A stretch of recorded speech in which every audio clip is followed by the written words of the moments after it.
What's up, y'all? It's your host, Sensei. Came back give another episode. I'm not here with my co-host, but I'm with Francis Nwaokorie. I am very excited. How are you doing? I'm doing good. How are you doing? I'm doing good. Francis, you have the hope of all of Nigerian community in Minnesota on your shoulders at this moment. Mm-hmm. How do you feel? I feel good. That's the reason I do it for. The whole Nigerian community of Minnesota, especially Brooklyn Park. But especially like my family too. That's why I do it for. Nah, that's real. Did you know, like when you were younger, that everyone was like, "Oh yeah, no, you were the hooper"? No, not at all. I first started off playing like soccer. Really? Like it's elementary school. Okay. I was playing soccer. I didn't really play sports. After that, but then did they have to like force you to play? My older brother, he kind of forced me to play. Okay. Because he played in high school. So that's where I got my motivation from. Wait, so did he start high school and then you wanted to play? So like you wanted to play like when, like what? That's like 8th grade, 6th, 7th grade. Yeah. Oh, okay. Yeah, Can you tell me what was your start of basketball? Like, what's your origin story? Okay, so I started. In 7th grade, like 7th grade AAU. I remember in middle school, like I didn't play any sports at all. Like didn't really do anything. Like I was just like a bum for real. Like, 7th grade, And I remember it was Terrence and TJ. Okay. I was friends with them in middle school, and they had told me like, "Yo, like, do you hoop at all or stuff like that?" Because I was taller than everybody. Okay, were you already like what 6'3" by then? Yeah, I was like 6'3", 6'4" at that time. And like they were saying like, "Oh, we have an AAU team, that we play for, the Soldiers, And like they were asking me to join and stuff like that. And like at first I didn't really want to join, How come? Because I didn't play basketball. I didn't really know too much about basketball. Do you feel like it was boring or was it like too difficult? Like what was your thing? I think it was just too difficult because like I was also out of shape at that time. Okay, too. yeah. Like I was just like unathletic and wasn't really like into trying something new at that time. Okay. And then they talked to my mom.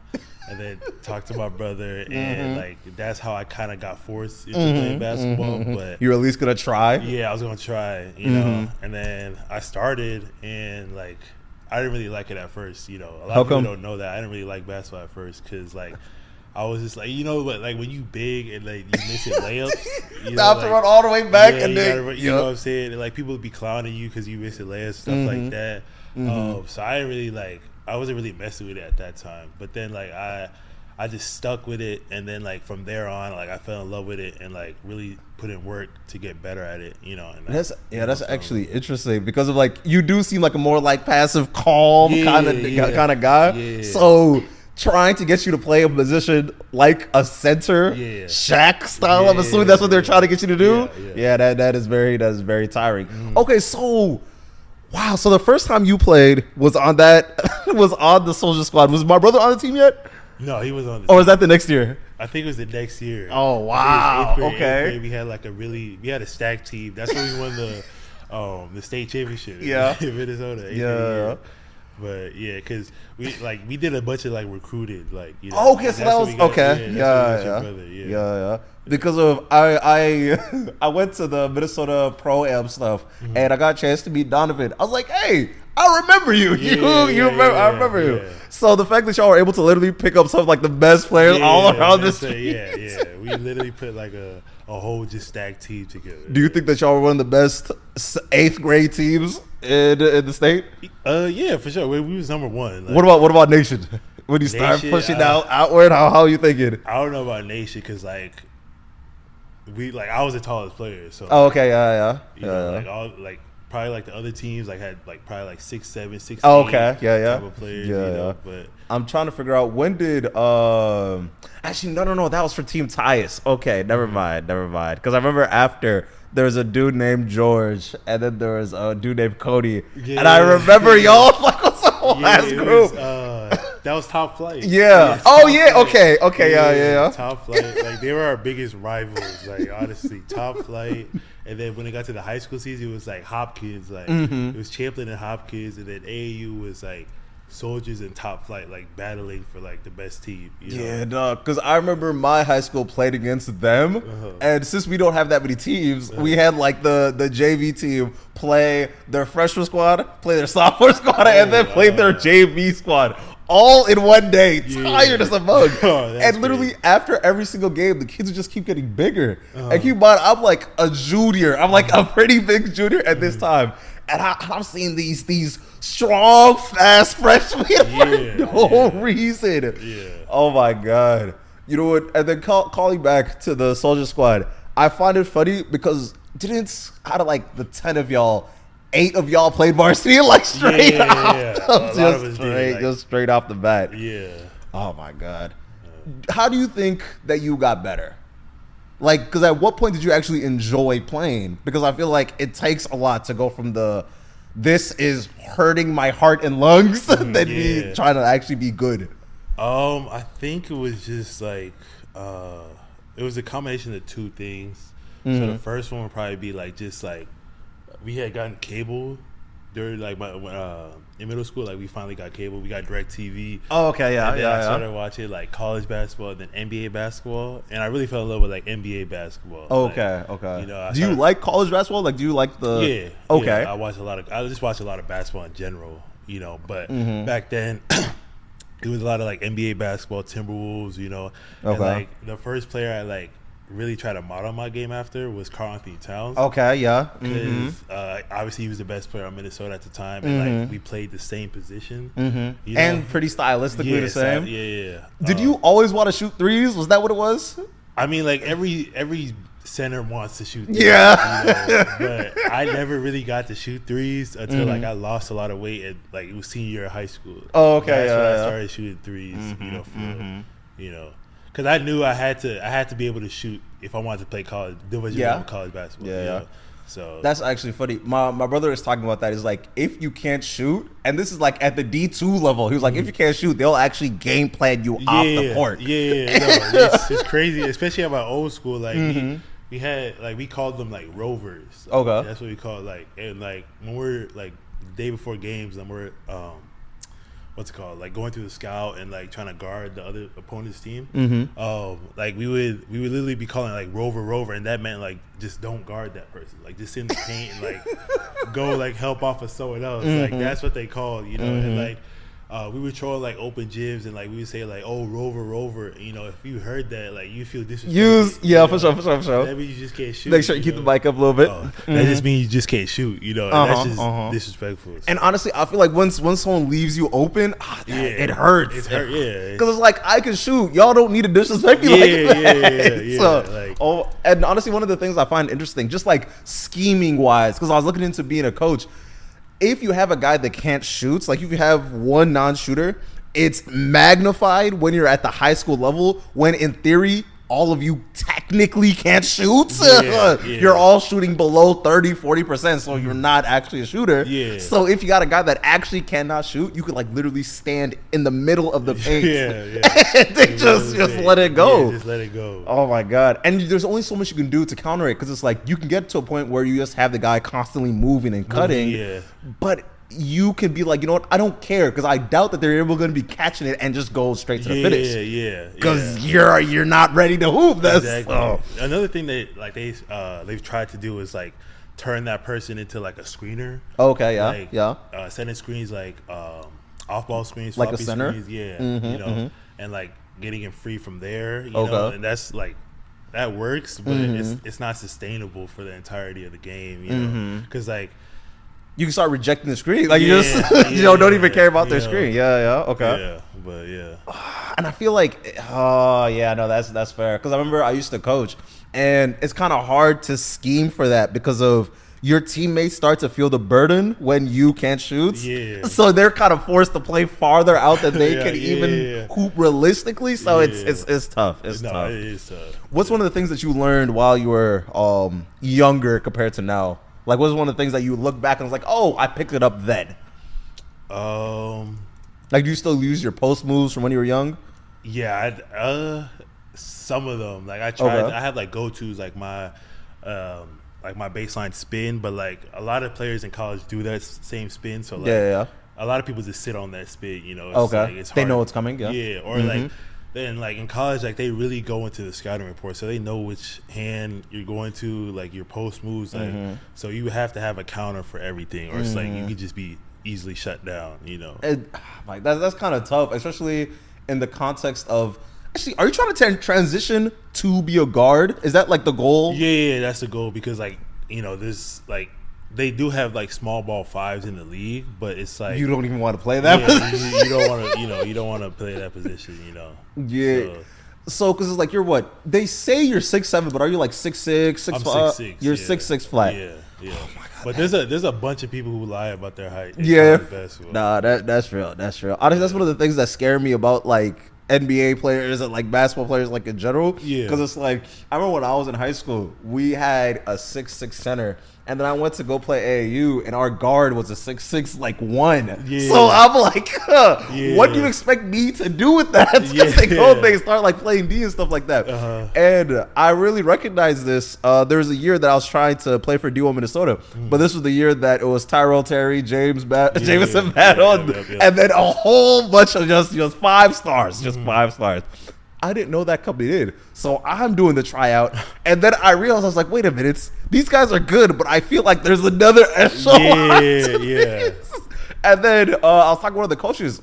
And I was like, how did I do? Am I going to make the first team? What's the play? And then he looked at me like, are you bad? Are you a sick guy? Yeah. It's like the first team's been figured out for like 7 months No, now. yeah, they know. Like this really is like a business. Like AAU, like they have the teams. Like they're like recruiting the team before the trials even come. The trials honestly is just to make extra money. You just get some bread out of that. Yeah, it's to get extra bread off of that. Yeah. Honestly, that's one of the funniest things I find about AAU because it's like if you're good, you should not pay a dime. The silver pays for the gold. That's that's one of the main sayings. What is the main difference between playing AAU and high school? I say like high school is more of like. Let me start with AAU. AAU is more like it gets you more exposure. Okay. Obviously, like with the having college coaches being able to come and see you The play circuits live. that are for specific spaces. Yeah, and then obviously like you play more games, in a weekend. Yeah. During out the week, in AAU, and then you play like different types of like players. You can go to Wisconsin, play like all those sharpshooters. Then you can go to Chicago, play like Slash like and these pads.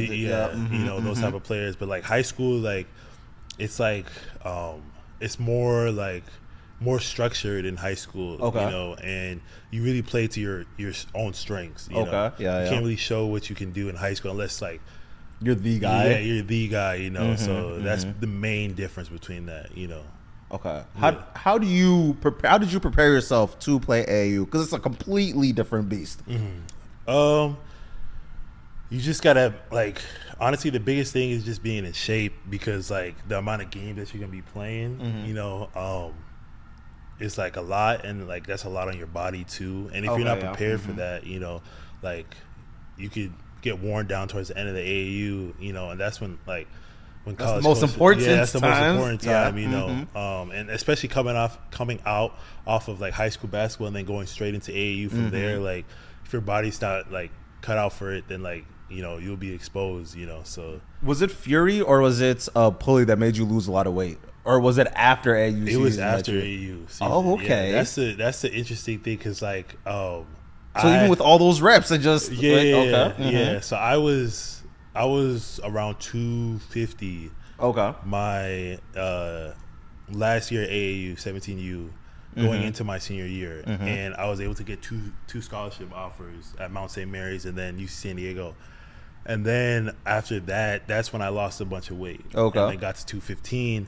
And then, what were you doing? I started working out like multiple times a day. Like, was it like lift or running? It was more running and like basketball workouts I was doing. And then like I just completely cut off like fast food. And was eating just healthy foods, and that really helped, me lose weight. Okay.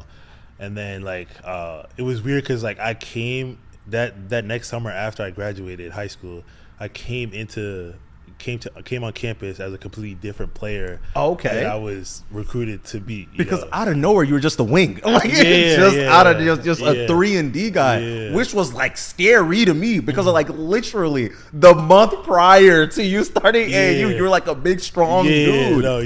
Do you miss it? Miss the weight? Yeah. No, absolutely not.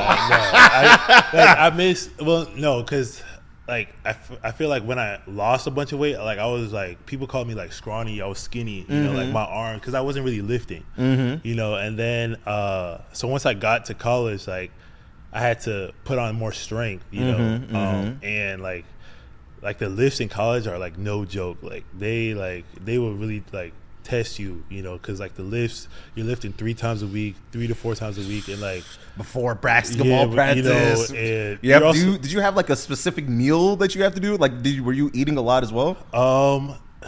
I was not. I mean, like nothing really. I was eating more than I was when I lost weight. Okay, yeah, and that's obviously because like my mom told me I had to eat more because like she thought I was like sick from losing. I remember when she like saw me when I had my shirt off. I was just in the kitchen, and then she was like, "Excuse me." Yeah, she was like, "Are you sick?" Like she was like, and I felt disrespected because like she saw me every morning, like going on jogs, running around the block, you know, doing stuff, and like. You think I'm sick? Like you don't think I just put in a whole bunch of work and like this is just the results that came out of it, you know? So very African mother like. Yeah. Wow. Okay, so jumping back to high school, how were you able to like separate yourself? Because I remember when you were a freshman, that was the year of like Bennett, Cato, and like that group as well. So how were you able to actually like carve out a niche for you? Because wasn't it just you and TK that was able to move up, or was Josh there as well? It was me and TK that was able to move up freshman year. Because Josh didn't grow yet. I'm assuming. Yeah, he wasn't. Yeah. I think it was. I remember that first day at tryouts, and like, I just like tried to do like the little things for real, and then like, then really showcase what I could do from there. So like I basically like showed that I can rebound and then like defend, because I knew they were gonna want me to play center, you know, freshman year. You know, so I was, you know, blocking shots, rebounding, and then like I was showing my post moves, and like I think that's what really set me apart. And like they just told me like not to come back to because there's three freshman trials. They told me just to come to the JV, like skip sophomore, like go straight to JV varsity trials, you know. And then that was also the year I went to Nigeria. Okay. And I was like low-key scared because like I didn't tell them that I was gonna be gone for like almost half the season, you know. And I know they were mad. Yeah, they were mad because I remember after the trials, like they obviously like sit you down and then they call each person into the room and then tell you what team you made. So it was my turn. He calls me up and then I go into the office and then he was like, "Yeah, Francis, like you did really well. Like we really like what you do, you know." And then I said like, "I got to tell you something, you know." And then I told him like, "Yeah, my family's planning on going to Nigeria for 5 weeks, you know, during the season." And then like the look on his face was just like he just looked all sad. I was just like, you know. And then he was like, "Well, he was saying like Francis, like yeah, like it's a bummer. Like we're gonna miss you, you know, stuff like that. We're just gonna have you play on JV, you know, once you get back, you know." So freshman year I played on JV. You know, I wasn't too mad because like obviously I had 3 more years, so you know. But yeah. Did you know that you were gonna get the ball a lot on JV? Yeah. Anyway. I knew I was gonna get the ball. So you're excited. Whole time. I was excited to get better. You know, playing on JV. You know, anybody playing on JV as a freshman, that's still a good thing. Nah, for sure. You know, can't complain about that. Jumping to AAU, one of the things that I realized, the skill level just jumps. Jumps crazy. Yeah. Especially when you're able to make a first team, because of the implication is if you're on a first team, you're at least good enough to play JV at whatever high school that you do go to. Yeah. So that's kind of like how like they rank each other. It's how they set it up. And which was funny because I was playing JV at my small school, and then I went to an AAU tryout, and they're like, "Where'd you go? What level?" And then they'll just jump you directly to whichever one. So that was definitely a plus. What was your favorite part about playing JV? I think it was just the fact that like you're playing against like better competition. Okay. You know, and you're obviously playing players that are older than you. You know, and in my situation, I was able to get the ball a lot. You know, and able to really work on my own game. You know, to prepare me for playing on varsity the next year, you know, so like that's like the main thing I really liked about it. Because wasn't their whole plan to make you kind of like Theo John? Yeah, I feel like that was like their whole main plan. Okay. Because like you had players that were eventually gonna leave, you know, the coming year. So like I saw the vision, you know. So That's fair. Are you honestly? So you're excited how it all played out? Yeah, no, I'm excited. I'm grateful. I love Coach Stuck and all the coaching staff. You know. What was your favorite game you played? Like, who do you see? And you're like, oh yeah, I'm gonna enjoy myself. This is gonna be a fun time. Oh, I mean, for us, like it has to be Park Center. Like, every single game we played up against Park Center was like a rivalry game, you know. And like we lost some and we won some, you know. How was your matchup with Dane Danger? I remember my freshman year. That was junior year. When I was playing varsity, and that was the first time I played against him, and that was in the state. In the state, I think it was the semifinals. I think, and like Dane, he's huge. Like he's like real 6'9". Like, you know, like he can shoot. He can really do everything on the court in high school. You know, and like it was like they gave him the ball every single time, and like. It made sense. Yeah, you know. Made sense. And like he was the one person we had to stop to like get to the state tournament. Yeah. And I remember that game that must suck because it always turns into either you're going to state or I'm going to state. You know. And I remember like we lost that game. I think it was double overtime at Rogers High School, and we lost that game, and like I was just sad. Like after that, like we were this close to making it to the state tournament. You know, I always wanted to play on that Timberwolves Stadium for the state tournament. And like I think that just motivated me for that senior year. You know, because like, I knew he was gonna be gone. You know, so like there's really nobody. There's no reason for you. There's no reason for us not to get there for my senior year. So I'm grateful for that. Did you see yourself like? So one of the things I like to ask people, do you ever get a chance to see your like perfected self, like your perfected game? Like, you know you're at this level, but you know what you're at if you just get a little bit better, if you hone in on a few little minute details of your game. Were you like, okay, I know what to do for the summer coming into the next season when you lost to them? Yeah, no, I knew for sure. I knew obviously like I had to get in better shape. I wanted to be more versatile. Like that was the main reason I lost weight, because I wanted to be more versatile, and I really spent a lot of time with Game Face training. You know, Game Face, working out in the summer, and like they did a really good job of helping me get quicker, more agile. You know, and I was able to that's when I was able to guard like 1 through 5. You know, and that really helped me transition into college basketball too. You know, being able to guard everybody, especially since everybody is taller and like bigger. Especially since you're like actually playing like real D1 teams. So my brother told me is like, in D2 your centers are like 6'6". Once you get to D1, that's where you get the 6'9". 6'9", and that is actually like different. 6'9", like 250, 260, like pure strength. Occasional 7-footer, 280 type of players. Oh my god! I remember, especially when I was in high school, they would throw me on the bigs because of like they said, "Oh, you're strong. You must be good at it." And then I remember I had to. We played a game against David Roddy, and I got one icy, one ice on me for one possession. And I'm like, why do you weigh this much? This is ridiculous. So yeah, I couldn't imagine when it gets to like actually playing the 6'8", the 6'9". Yeah. Do you hate playing people that big as well? It depends. Like it depends on like what their game is. Like, okay.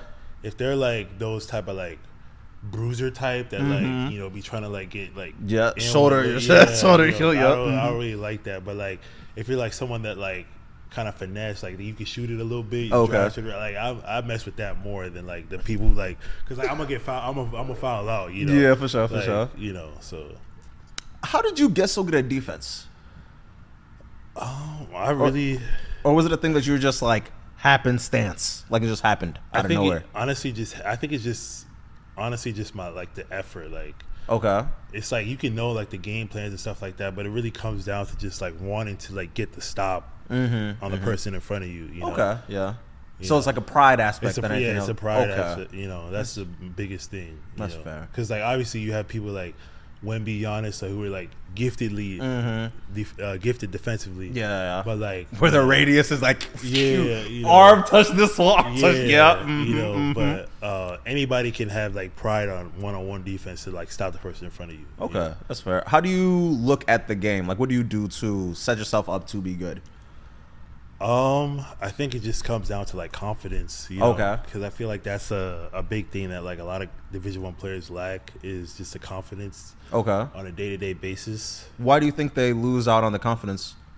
I think like because like some people may come into like Division I with a set reality of what they want to get out of it. Okay. Yeah. And when it doesn't shape out to be that way early on, that can hurt your confidence. Okay, yeah. You're coming to be the superstar, and now you're barely getting off the bench.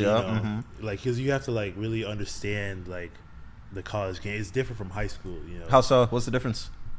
Just like the play calling, the defensive schemes, the amount of like time and like commitment in it. You have to just be like, you have to get your mind ready for that, and if you don't, like, you just have a false reality of what like college basketball actually is, Yeah, I've heard it be explained where it's like there's so many more rules now, and there's so many people that you have to like answer to, and it gets to the point where, especially if you're not a blue chip guy, like classes matter for some reason, you can't just slack on that aspect. Like I've seen folks be like, oh yeah, no, I'm good at this thing of basketball, and then they get to college and they are actually never able to see the court because they academically can't, which is like a mind blower to them because they never like studied or did anything all throughout high school. So I think it's really just like the one and done. Because I heard something about like Ben Simmons, like when he was at LSU and like he didn't go to class or like he just didn't do his schoolwork or whatever because he knew he was going to be a one and done. It makes sense if you know coming in you're a top 10, you're going to be top 10 in the draft next year. That's crazy. So no, it definitely does make sense. How do you stick around in college? To stick around, honestly, in college, it's like you really have to like come in with them because this is what I did and it really helped me out. It was something my brother told me, but like it was just like you have to come in with the mindset that like the program that you're going to already has like their go-to guys.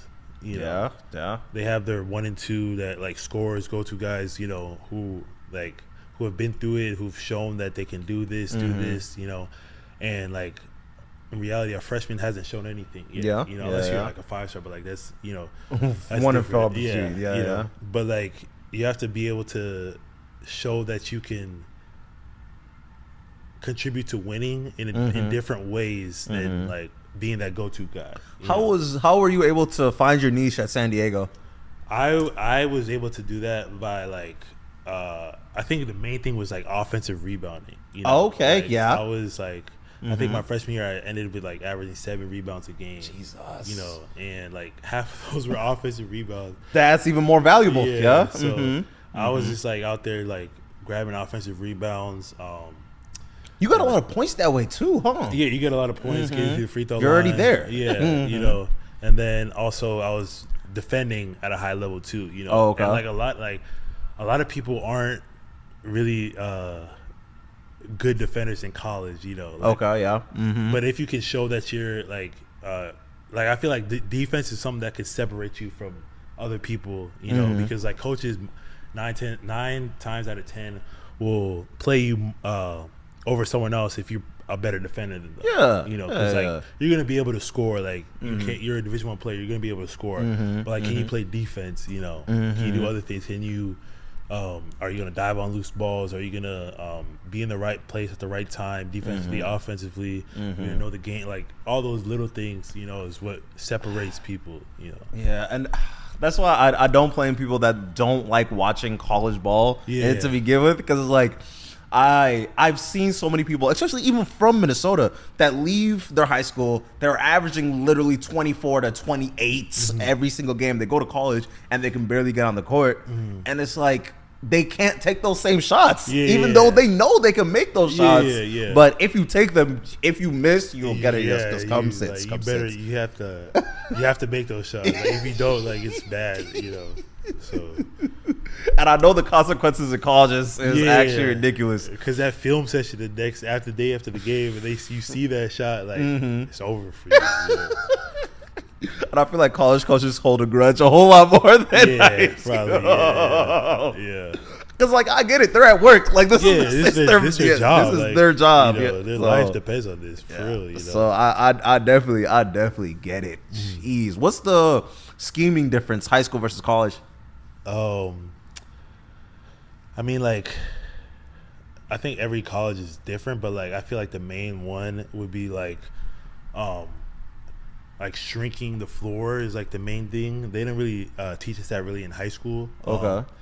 About like being gaps, you know, being help side, little things like that, and like also like where you force the ball to. Like, okay, yeah. There's been an emphasis to like keep the ball out of the middle. Okay. Because like if you're able to get into the middle of the floor, you can see everything. You know, you can throw the lob to the big rolling. So it's in college where they say stop forcing middle. Yeah. Okay. Yeah. You know, force everything baseline because that's where the help is. You know. And I'm assuming since the talent level is so much higher, if they are able to get inside the middle, you're cooked all the way. You could, because like these 6'9", like they're just throwing it up there. Like 6'9", 42-inch vertical.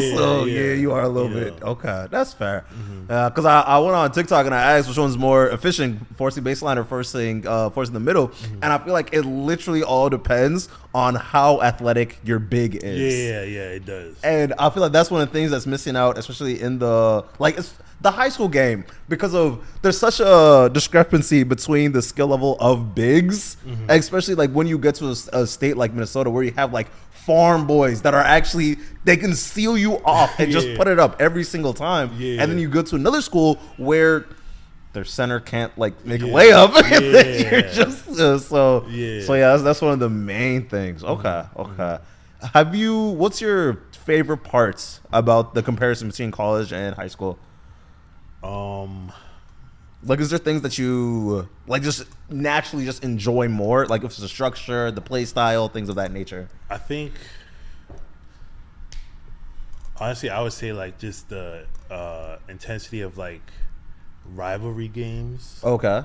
Like, I feel like it's more in college because obviously there's more college students, you know. But like, you play in front of big crowds, don't you? Crowds, that's nice. That's nice. You know, and like those, like it brings you energy. You know, you get amped up for those games specifically. You know, and it's just like high school too. Like I remember like when we played Park Center at home, like, you know, there's always like a bunch of people, all your friends are there, you know. So people are going out their way to show up to the game. Yeah, for sure. Over there early, like during layup, like, you know, like getting you ready for the game. So Wow, okay, I feel that. What was your favorite game in high school? Favorite game? Yeah, like what memory just sticks out? I'd probably have to say that that game against Park Center, senior year at Park Center. Okay. Where I think we were down in that game late. Okay. But like we were able to rally back. Josh hit like a a 3 to tie the game, and then we went to overtime, and then end up beating them, on their home floor. It was kind of like a get back game from the year before. For sure. Like, that was a game we had on our calendars for sure. So yeah. And then speaking of Josh, were y'all both like training together? Is that how y'all both had just a crazy jump? I mean, yeah, because out of nowhere, Josh just became like an actual Division I talent out of nowhere. I always knew Josh was a Division I player, Okay, yeah. But he's also really smart too, But like I remember that he was the one who got me into game face training. Okay, yep. He was able to talk to those guys, and like they were able to hook me up with a discount, to train there. And like we was in there like 4 days a week, training together, and we were also like at Lifetime too, like working out together, early mornings, just doing what we can to like, get better, but yeah. For sure. Yeah, no, I saw his brother make a crazy leap from freshman to sophomore year. I think he just grew. I think that's what happened to both of them. They just became 6'2" out of nowhere. It's like, you know what? Of course you got a lot better. What is your take on trainers? I mean, like, honestly, you don't really need a trainer. Okay. Like, you could, like, a lot of the, you can find like a bunch of like workouts to do, online, or like, you can get like, for example, like me, like I take stuff that I've done in the past, and then like just do it like on my own, whether that's like ball handling drills, shooting drills, or like finishing drills. I have one that I took from my old coach Book, from San Diego. It's like a shooting drill that we did like early mornings, and it's like where you shoot 10 mid-range shots, and then you take 6 off the dribble mid-range shots each way. Okay, yeah. And then you shoot 10 threes from 7 spots, and like he always encouraged us to like try to beat your score that you had the last time. Like misses. You don't want to miss as much. You want to be like consistently like making shots. And like so I'd say like you don't really need like these trainers you see on like TikTok, like trying to. That's where I was trying to send it towards, because like I feel like there's so much like hoopla around all these like little different techniques and trying to like help coordination and things of that nature. But I feel like you lose out on so much creativity gets lost when you join a trainer. Because it's like there's only so much a cone can give you in comparison to like an actual individual, or honestly no one in the court. And that's one of the main things. Because no one really knows your own game. You gotta like when you're in the gym, like you're like perfecting your craft. On like what you do best. And then that's when you like you learn new things, and then like it translates to the game. Unless if you're going like full speed at it. So how do you feel about practice players? Like practice players that they don't do anything in game? Yeah. Like, what do you think that stems from? Because I've seen so many of my homies. They be the coldest mugs in practice, LA Fitness, all the open runs. But when they get between them lines and it matters. Yeah, I think that just stems to the confidence too, where it's like some people don't know how to handle like crowds or like stuff like that. A motherfucker yelling at you. Yo. You gotta just like really just like not worry about like all that other stuff. Like one of my coaches here, like he tells me like don't listen to the message, not the way it was said. Because because at the end of the day, coaches are trying to help you get better, and they're trying to do what's best for you. Like no coach is just trying to like sabotage you,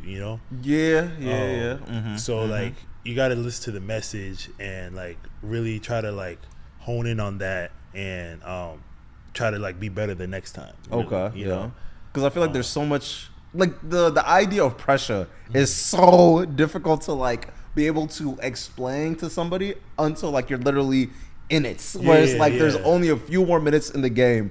If you make one more mistake, the game is just over. And trying to like instill that type of urgency into a player, it's very difficult. No, it is. Especially when I feel like one of the parts of basketball that's not being taught as much as it used to, the way to visualize and understand the game, just like basic basketball IQ. Like if this person is playing up this much, you got to backdoor. You got to set screens on the other side. You can't pass it back and forth on one side. The ball needs to rotate all the way through. And it's like when you miss out on those types of teachings, you realize that's where a whole bunch of points just lie. Yeah. So, yeah. How did you up your scoring? So for me, Coach Book, like he kind of gave me like a little layout of like, it's basically how to average like 11, 12 points in college, basically. Okay, yeah. And for me, it was like, okay, like you get like two layups. That's 4 points. You know, get fouled once or twice. You know, get to the free throw line, make your free throws. That's like 6, 7 points from there. You know, hit a 3-pointer. That's 10 points right there. You know, get an offensive rebound, and you know, put back like all those little things. If you do that consistently in a game, then you can always get to that average of like 12, 11 points a game. You know, I feel like that's what kind of helped me. And then like if you're having like a really good night, you hit like 2, 3 threes, you know, get a steal, get a layup, get a dunk, you know, hit your free throws. Like that's when you get to like that 15, 20, you know, and then that's when you start seeing your average go up. But like, I feel like my average has been like kind of hovering around that 12 to like 10 point range, you know, my career. You know, so that's fair. Yeah. Are you not too big on isoing? Not really. I mean, like in the post, like if I have a smaller matchup, like I'm able to ISO that, but like you probably won't see me like on the perimeter just dribbling the ball, tweets it. That's not really like my game at the college level. Like if you see me at LA Fitness, like like I can do that, but like in a college game, like. But what is stopping you from being able to do that in a college setting? I feel like it's just like my ball handling. Honestly. Oh, okay. Yeah. Like I just like I have a bad habit of like standing up when I dribble, you know, and like if you're like these college guards, like they're small, like they can like really get excited when you do that, you know, so you have to be like low, you know, when you dribble, you know, so like they don't steal it from you and stuff like that. So So it's more so the awareness than anything else. Yeah, it's the awareness. Yeah, that's fair. That's fair. I remember when I was coaching, I tried to like. Because I feel like one of the best ways to teach someone that's young, you have to make it as simple as possible to be able to like grasp what to do. Yeah. And it's like we were saying about mapping out the 12 points. If you were to map out 20 points, you need to get like 2 fast breaks, 2 ISOs, 1 jumper, get like 6 free throws, get fouled 3 times, and then you hit 2 threes, and then that's how you get like higher and higher. And when you start getting to like the 26, 28 points, because that's like a whole. For some reason, I feel like scoring comes in bunches.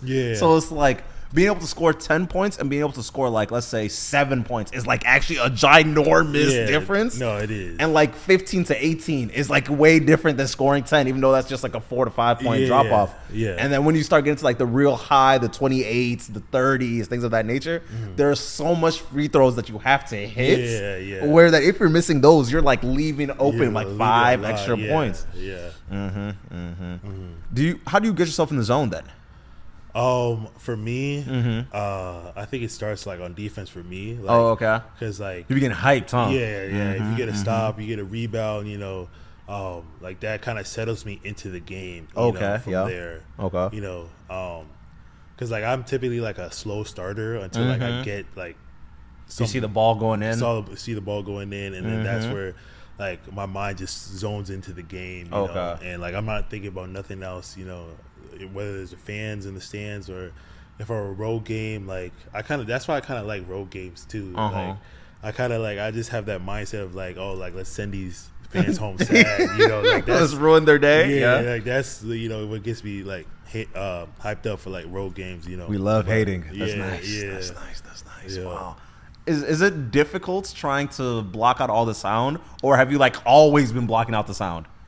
It's difficult for sure, especially like if you're in a slump. Okay, But once you get out of that, like it's like much easier. Like once you've gone through it a couple times, you'll like know how to like handle it, you know, better than you did before, you know. Because I remember like my freshman year, like I started off like really, really well, like my freshman year.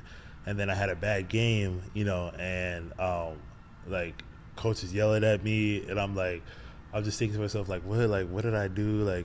Oh yeah, it's like my fifth internalizing game. it. Internalizing, but then I was able to talk to assistant coaches, and they just reiterated listen to the message, not how it was received, He's like, bro, you cared? Bro, come on. Next game. But honestly, you got to understand that if you're because my freshman year, I got yelled at a lot. All the time. All the time. That summer into the preseason and then into this a little bit into the season, I got yelled at a lot, but then now I understood why he was yelling at me, because he just wanted me to figure it out fast, because he saw what I could do, and then once I understood that, it gave me more confidence, and then the next time I got yelled at, it just wouldn't affect me like that because I understand why, and a lot of people don't understand that. They're just thinking coach hates me, stuff like that, but that's not really the case. He just sees potential in you and he's just trying to get it out of you, as fast as possible, because they only have you for 4 years, bingo. So, and that's if they're lucky. Especially now. Yeah, no, that's fair. That's fair. Speaking of that, what do you think about NILs? And the ecosystem of NILs in general. I think I'm kind of neutral in it. Okay. Yeah. In a player's perspective, it gives them more freedom to kind of carve out their own career and what they want in life, but in a college basketball, a fan or a coach perspective, I kind of understand it's hard to build your team, Every team turns into Duke, but the problem is not every school is getting Duke talent. So I'm kind of neutral on it, but and it was kind of weird because it started right when I got to college. But I'm kind of neutral. Was crazy. That was crazy. Yeah. Wow. Okay, that's fair. That's fair. What would you implement to make it better?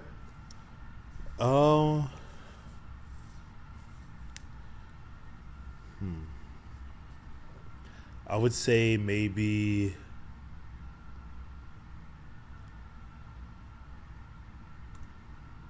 I'm not sure, honestly. Okay, that's fair. I think we just need more time to see how it plays out. Because we've seen people really change their trajectory of their careers in the transfer portal. Yeah. And then we've seen people who lost everything transferring to a school. So we just got to see more of what it can really do. So yeah. Because one of the things I was thinking about, because of it's not always guaranteed, because a lot of the times, a lot of those handshakes or things of that nature, and it's not really binding. The law system that's connected to NILs hasn't really been formulated and made. That's why there's a whole bunch of problems with the IRS has been trying to really crack down on specifically football, because there's so much money that's just being circulated that way. Yeah. And alongside that, I feel there's a chance for a lot of players to not get paid, paid what they're due, especially if they go to let's say Tennessee and they don't perform as good. Yeah. Sometimes they go and they try and pull that money away, which is it's definitely give and take. It's definitely give and take. Yeah. But okay, that's fair. That's fair. How was playing with a mask on? Because your senior and junior was COVID-19 was 19. Yeah.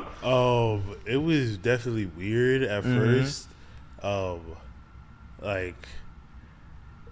was definitely weird, but I think it was funny because some of the refs they said if you had your mask down, the ref would give you a technical foul or something like that. I feel one of your shining, not even so much moments, but one of your shining people that was always in your corner was your brother Lawrence. I got a chance to go to high school with him. Yeah. And I feel he's one the main, like you said earlier, he was one of the main reasons you even started getting in the game in the first place. Yeah. So how do you play the game that shows tribute to him? Because I feel that's how kind of why you do it in the first place. I think the main thing that I do is anyone who knows how Lawrence plays, he was he kind of did everything, he did a lot of the dirty work, you know. he just played hard every single time, you know. And then so that's why I try to model myself after that, you know, play hard every possession, you know, just like he would. So yeah, that's what I try to do. I feel it. Now that he's passed, God rest his soul, how has that affected you, having someone so close to you pass? It's definitely affected me. You know, just having someone so close to you who sometimes it felt like he had more faith in you than you had in yourself, you know. Yeah. You know, yeah. And then him, like, just always being there, like, after games, before games, you know, telling me stuff, you know, what I should do, what will work better, you know, stuff like that, you know, just encouraging me, you know. No, he definitely put you at a high regard, especially when it came to the game. Yeah. Like, I remember we were talking about, like, Minnesota players, and then someone brought up Chet, and then his first thing was, oh, you can see him. I feel like my brother should be ranked, like, at least around there. Yeah. So, yeah, just randomly being able to put your name into it, I feel like he, like, really loved that aspect. Yeah, especially the fact that y'all could connect in something like basketball. So, yeah. Did y'all play one-on-one a lot? Yeah, we did. I remember, like, when we were younger, like he used to beat me, like, in one-on-ones. Like, this is probably, like, middle school, though. Like, probably, like, 6th grade. He was able to beat me in one-on-ones. Like, we would play, like, all the time outside, even when it was snowing outside. Oh, okay, like, we would be out there on our neighbor's driveway, you know, playing one-on-one, you know. But I think when I got to, like, 8th grade, like, that's when, like, he never beat me again. It's unfair. You're 6'4" now. Yeah, he never beat me after that. So, but, like, our games were always still fun, you know, playing one-on-one. For sure. Especially when it's like, I showed you majority of these moves in the first place. Yeah. Because was he the one that was pushing you to get, like, in shape? Honestly, it wasn't necessarily him. He was definitely, like, encouraging me to do it, you know. But I think that decision was honestly on my own. To like kind of just get ready for college basketball. You know, just doing it for myself. You know. Was that? Did you have an image problem when you were younger, at least? I wouldn't say so. Okay. I was comfortable, like, with my body, stuff like that. But I felt like just, like, losing weight would just help me basketball wise. You know. But yeah, I think it was like honestly the best thing that honestly happened to me in my life. You know, was losing weight. So yeah, that's fair. What was your favorite memory with your brother? I'd probably say, like, our, like, vacations that we went to. Like in the U.S., like when we went to L.A. or, like, New York. What are y'all doing out there? Like conventions. Okay. Convention. And then also, like, when we went to Nigeria, my freshman and junior year of high school, like, both those times, like, you know, we had no service. We couldn't really, like, it was just, like, you know, family time. So, like, you know, us, like, cracking jokes with my siblings, you know, just him being a part of that, and, like, him being, like, the soul of our family. Like, it was always, like, good core memories. You know? Yeah, that's fair. Wow. And then I also have another memory of him was it last 2 years ago? When like, my whole family flew out to San Diego to see one of my games. And we were playing against I think Bethesda, and, like, it was like a D3 school. You know? So those, like, when do you get excited when you play smaller schools like that? No, I actually don't, because, like, you're expected to, like blow them out, like, and if you don't, like, it's a bad win. Win. Coach is not gonna be satisfied. So, like, we come into that game and we end up, like, winning by, like, 6. Like, we gave up, I think, like, 60 or 70 points to that team. You know? So that was, like, really bad. Did they, like, average, like, 50-40? Yeah, you know. And, like, coach was not bad. I'm not happy at all, you know. And then I remember we got back to the locker room, and coach is, like, giving us, like, the end of the game speech, you know. And I don't know why. I usually have my phone on silent. I usually have my phone on silent, and like after this game, I made sure every game going forward, I turn my phone off. Just turn it off. Yeah, because you can't be trusted like the do not disturb or like silent mode on your phone now. So I told my family, specifically my brother. I told him I was like, I'm coming back. Like I'm coming back out. So we get into the locker room, and like obviously our coach is not happy. And then my phone, like he calls my phone, and then it's going off like loud too, and full volume. I'm shocked because like, of course, this is the day that it's like I forgot all the times you've lost your phone, called it, didn't hear nothing. Yeah, and it's going off loud right now, and it's like it's in my backpack, like deep in my bag. So like I'm like scavenging it, trying to find it, like while he's mid speech, mid yell. Yeah, and then like the whole locker room was just quiet, and then I finally turned it off, and then like he said some dramatic thing. He was like, "I'm sorry I let you guys down." Like he said that, and I was just like, "All right, like, it's a little too dramatic, like, This is still a game. I'm still, But he was cool after that because like he said what's up to my family. But, that's nice. That's nice. That's cool. That's cool. Wow. Oh, honestly, I find it so tough when you lose someone because it's like you don't lose their memories. Yeah, you don't. Yeah. They end up literally just with you all the time. Yeah, all the time. And I know it's a thing where it's like, especially when you have an older brother that's kind of like your spirit. So that's like the person that keeps you moving and keep progressing. Yeah. Is it kind of hard to push through the pain and like actually like not always be balling out? Yeah, no, I mean like definitely like when it first happened, it was like I just obviously had my moment to like, really process it, but then I quickly like transitioned to like, okay, like I gotta stay strong for like my sisters, my parents, my grandma, especially my mom. I had to, try not to be emotional, around them, and so that's kind of where my mind went to. How did that affect you? Like the fact that you knew you couldn't like be emotional at an emotional time. Yeah, I mean, like it definitely affected me. But I was able to like, kind of push through that and then have my time to like grieve, Okay, yeah. Because like you have to have a grieving you gotta feel it. You gotta be able to feel it, especially like someone so close to you. Yeah. It makes you really think about life, in a grateful way,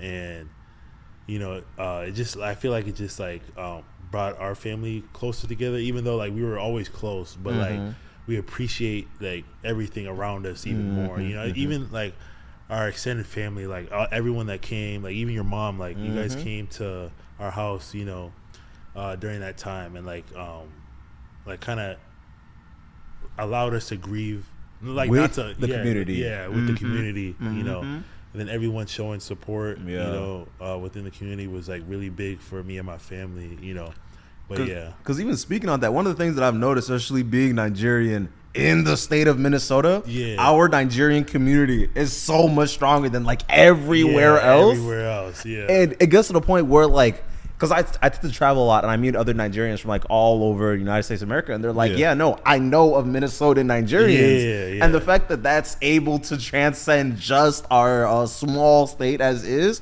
such a beautiful thing. Because like I feel like a lot of people don't have that. No, like, not at all. No, not at all. Even though, because like one of the things I've noticed, like even though I wasn't friends with everybody, I could reach out to anybody that's Nigerian in the state of Minnesota. And they'll have to at least be like, you know what? I accept you to be my homeboy. You're like, just out that mutual love and respect. So that's one thing I really need. The community in Minnesota, like the African community, is definitely huge. Everyone knows everyone, and like they really like show up in like in the time of need. Anytime you need, like it could be a graduation party. People will be there bringing food or like helping set up, helping clean after. Like all those little things is what keeps us together, and makes us stronger together. And that's one of the things that I didn't really understand when I was younger. Like when I was like 12, right, going to all the graduations, things of that nature. Even though I didn't know who was graduating, I didn't know the family, like none of them at all. Yeah. But my mom was like, you have to go because when we do a thing, they have to go. Just a minimum. Just minimum. Yeah, exactly. So it definitely does help because of like, I was talking about this on another episode where it's like, one of my biggest fears is like I throw a party and no one comes. But I always know Nigerians will always show out with at least a pad. Just at least a pad minimum. No, it's definitely a thing that's needed. Do you find that community with like your friends here, especially since you ended up transferring? I definitely do with like my teammates and coaches here. Like they really like helped me through the process as well, you know. And like I tell my family this all the time that like they like kind of feel like my brother, like I always have brothers with me, you know, especially with the teammates here, coaches here, you know, I can talk to them about anything, hang out with them, you know, get dinner, like stuff like that is, you know, really helped me through the process. But especially like being able to get back on the court, you know, in the same year, you know, it really helped me. Because I feel like it's super easy to just like dwell on a moment like this and have this just become your whole life. And the fact that you are able to like turn to basketball and your friends in basketball and they're actually helping you to pull out of a depression, that's like really easy to form, especially in a case like this. And is it difficult trying to make friends outside of basketball? It definitely is. I feel like because like one of the things that I've noticed, especially with more interviews I do with basketball, or at least with sports in general, it's like your whole life turns into this game, and it's like it's hard for you to take a step back and like even be able to hang out with someone else because their schedule is completely different than what you have to deal with every single day. So it's just I feel like it's just like the time and energy that goes into basketball and then school on top of that. You know, you just come back tired. You know? That's real. That's real. You rather be like sleeping, chilling, and like having your own time. You know, instead of like out there socializing. I socialized all day at basketball. Yeah, exactly. So, what is your major? Public health. Okay. Yeah. Oh yeah, and that's a pretty difficult major too. No, because I've always talked to some people and they're like, they go into marketing or like something that's, I want to say easy, but something that you can do and you can succeed in while playing a sport. But then there's other people that are like trying to do engineering while also like be an athlete, which is like one of those things like I really respect because it's like you have to have the time management to be able to do something like that. What does your schedule look like on a daily basis? A daily basis for me would be start the morning, early morning, like going to class. Are you like a 5 a.m. riser, 6 a.m. riser? I'm like an 8:30 a.m. riser. Okay. And then go to class. And then class is pretty much like all morning, kind of a little bit into the afternoon, depending on like the day. And then after that, like I come back, get ready for practice, treatment, and then go from practice from like the afternoon to like around early evening. Okay. And then I typically come back and like do homework and then like watch basketball, like talk to my family, talk to my friends on the phone, and then like go to sleep. I try to go to sleep early because like you don't want to get into a habit of like losing off on sleep, because then it'll catch up to you later on in the week when you're when you need to be locked in too. It's game day and you're already drowsy halfway through. You got to make sure you get your sleep. Honestly, that is one of the things I'm trying to focus on this year of 2025 because of people don't realize you end up cutting out so much sleep when you sleep for like, let's say 6 hours every single day. And that's good sleep for a lot of people to get 6 hours every day. There's a lot of people that are getting the 5 hours, 5.5 hours. And I feel like that is like burning at both ends of the wick because it's like you can't like live your life that way. Because there's honestly, there's so much that comes with sleep that's beneficial. Like the likelihood of you getting sick drops. Your likelihood of just staying healthy and be able to fight infections and things like that is very, very necessary. Who's your favorite NBA player? Oh, that's easy. Anthony Edwards. Okay. Why? Because I'm a huge Minnesota Timberwolves fan. Like real people know. But like when he was able to come in, at the number 1 pick and then completely change our franchise. Mm-hmm. You know, having him as our number 1 player, like number 1 option, taking us to the Western Conference Finals. Like, you know, I just like the way he plays and how hard he plays. It's just the energy he plays with. You know, that's real. That's real. Honestly, one of the things that I found interesting when because that was 2020. That's when the draft was online. Yeah. He pulls up in a bomber jacket and just ripped up jeans. I was like, yeah, no, he's go hoop. He knows he's the first overall pick. He's definitely go hoop for sure. No, yeah. And oh my god, honestly, personality traits is one of the most interesting things when it comes to sports, and it's specifically basketball, because you could figure out who you are by the way that you play the game. Yeah. And I feel like people miss out on using an alter ego when they do play the game, because I feel like a lot of folks need that extra confidence to be able to be like, you know what, I am better than everybody on this court. Because it's like, it's rare when you have a good player that's like timid or a person that's like anti-conflict when it comes to like playing the game. Because it's like one of the things I realized, you have to beat the other person. Like literally you have to beat them. And I feel like basketball is one of like the few sports where it's like you look better when you humiliate the guy that you're going against. Exactly. So, but I feel like sometimes like people can get that mixed up between like just like talking crazy and then actually doing something on the court. Like if you like, you can talk crazy all you want, but if you lose the game, like, you know, you don't look good. Like, for sure. You know, but it definitely, like, especially like if you're up, like you could talk all that stuff, you know, and that's when you should talk when you're up, you know. You know, my thing is I love when players are down and they're talking, and then when they're up, they're still talking. That would make me bad. That would make me bad. Oh my god. Have you ever hawked someone down? Like, one of my favorite things is the comeback, because it's like you could feel them getting more and more nervous as the game goes on. Like, have you ever? Who's the best players you faced against? Like, who's the best players you played against? I would say, okay, let me start from freshman year. Because y'all had a crazy like run to the playoffs. Are you talking about high school or college? High school and college. Okay. And AAU. AAU. I remember we played Amari Bailey, and this was crazy. I tell this story all the time, but I remember we were it was Howard Pulley against Macaron Fire, and it was like an 8 a.m. game, early morning game. Okay. In like the back gyms, you know, because I think we had lost a couple in the circuit. Okay. Yeah. And they did too. So we get there. Our coach was mad. Like he makes us get there early. So we're there before they even get the gym open. Oh wow. Okay. Yeah. So then we get in there and we're like warming up, layup lines, all that stuff. And Macaron Fire's not even there yet. You know. So like refs are there. You know, and then it's like they put like 10 minutes on the clock. And then that's when Macaron shows up, but the clock is running. You know? Okay. So then they show up, you know, and then they're going through layup lines and stuff like that, warming up, stretching for like 2-3 minutes. Yeah. So like we know, like, all right, like we have to beat these dudes. You know. So then the game starts, right?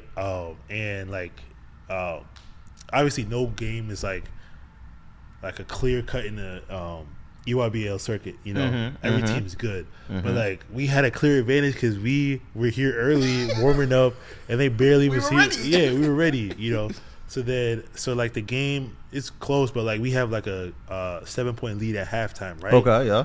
So then halftime comes, and then that's when Amari Bailey shows up. He wasn't even there. He wasn't even there. Like we didn't even know he was on the roster until I didn't know he was on the roster until he got there at halftime.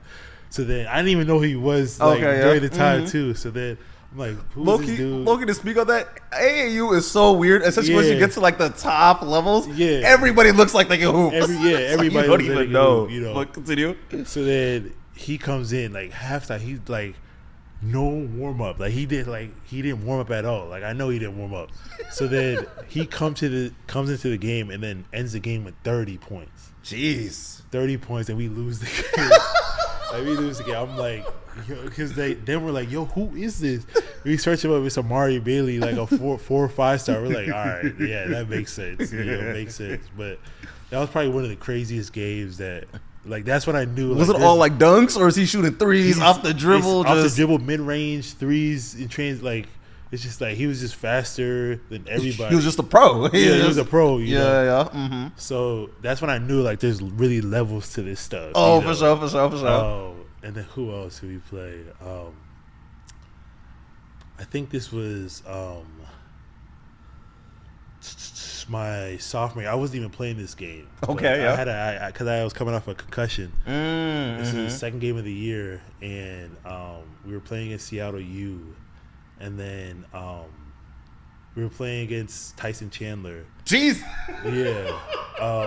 But he ends up like scoring 50 points on our head, and we lose that game. Insane. Yeah.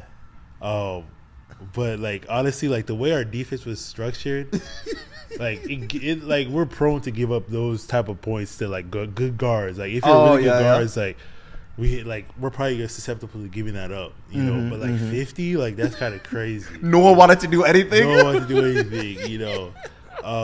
But other players we played was I forgot he's on the Cleveland Cavaliers now.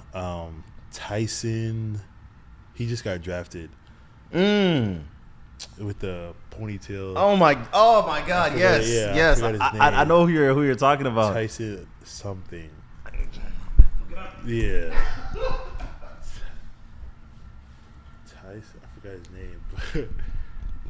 No, it was crazy because he and like because like I don't be knowing like someone like the top players in the upcoming draft, you know. So like I figured them out until, like after I play out. Oh yeah. Jalen Tyson, yeah, him. Nah, that's crazy. That's crazy. Oh. What position was he? He was a small forward. Okay, he was like a point forward for real because like he got triple doubles and stuff like that. Oh my God, I hate that play style. Oh my God. But like he was like 6'. He's like my build, like really my build. And like I remember we were playing at Cal Berkeley. And like we started off the game bad, like we were down 20 at halftime, but then we came all the way back. It was a close game, and then like it was like 3 minutes left in the game. He catches it on the wing, and then quick rip. Like I'm the help side defender. Yeah, and then like he goes up like this. I'm like, and he's going from like outside of the free throw area. And okay, I'm like there's no way he's trying to like punch at me right now, you know. And then he goes and like it's like it would if he misses this, but like thank God. But like if he would have made this, like it would have been bad for me because like I missed time to jump. So like he beat you. He beat you to the So he beat me, but like he got the contact on me that made me fly back. Yeah. Oh, so, he almost landed on your back. I almost landed on my back, but thankfully he missed the dunk though. Like that would have been on like everywhere would have saw. But yeah, and then AJ Mitchell at UC Santa Barbara. Oh yeah, I played him multiple times.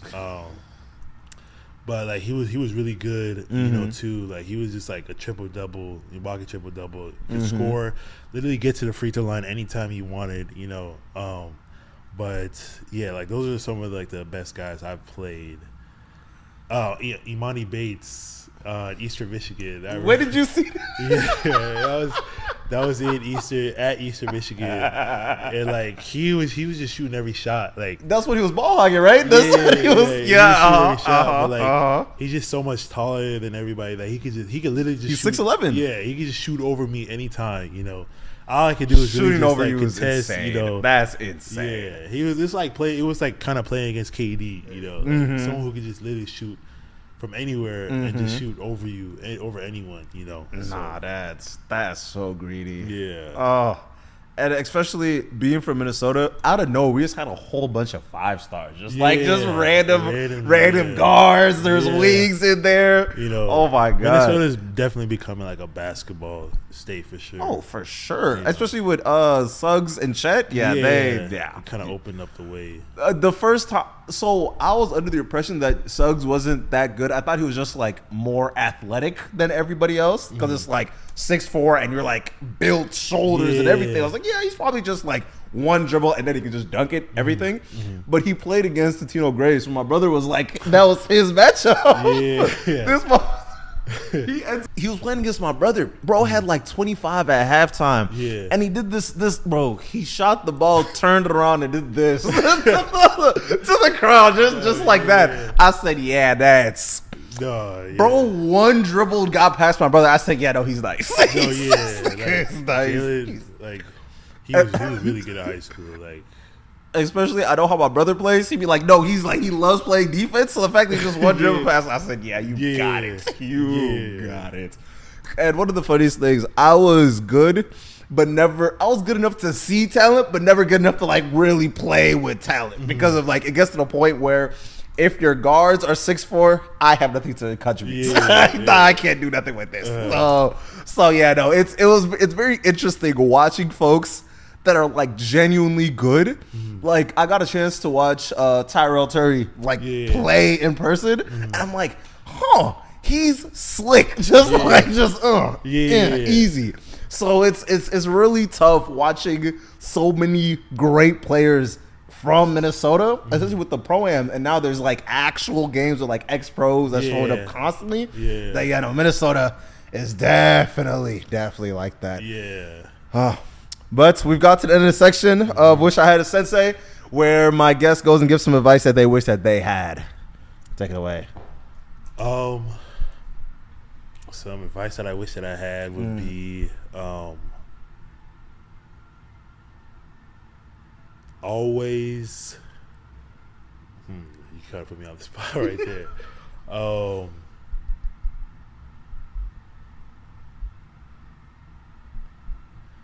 I would say stay true to what you do, and like try to be the best you can be at that. Don't try to like. Yeah, it's good to like kind of try different things, but like once you find something, try to really stick and hone in onto that. Especially if it's your passion, because at the end of the day, you want to do what you love, and you want to feel like you're not working at the end of the day, if that makes sense. That's why I play basketball. For sure. Doing something you love to do, so you never work a day in your life. Like you're not working, because life's short. It could be gone in a blink of an eye, but just enjoy it. While you're here, trust in God. In everything that you do. Because He has a plan. So yeah. Okay. All right. We out.